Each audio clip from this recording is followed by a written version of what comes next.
to how are fiber optics done in pool bottoms. The question is, there's not much information about fiber optics for pools on YouTube.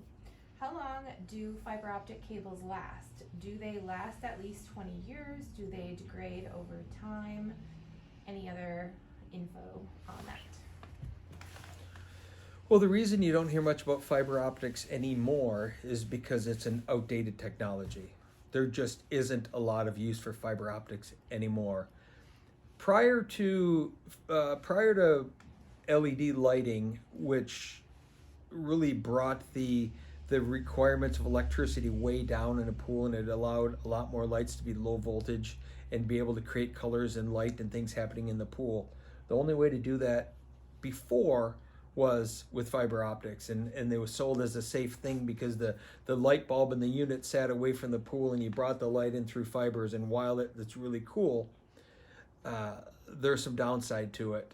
At that time there was a lot of limited things that we could do with it. It just wasn't the freedom that there is with LEDs now. But the fibers themselves will last a long time. What does tend to happen though over time is the surface where the light comes out can start to fog up a bit, and it may require in the future going back through, and when you're cutting those fibers, you're heat cutting them. So it's I imagine it's some type of a plastic. It's not glass, but it's some type of the fiber is some type of a plastic that you can heat cut and polish, and so that you get the most amount of light coming out.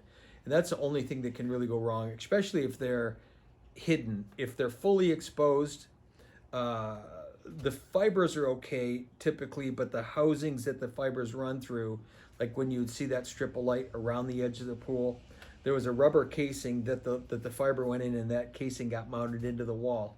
Oftentimes that casing itself would get gunky and chalky and kind of get dark and ugly, and you'd start losing the amount of light. But the fiber itself probably has a really long shelf life and probably will be here forever. It's just that anything you're running it through or anything else tends to fail over time, not the fiber itself.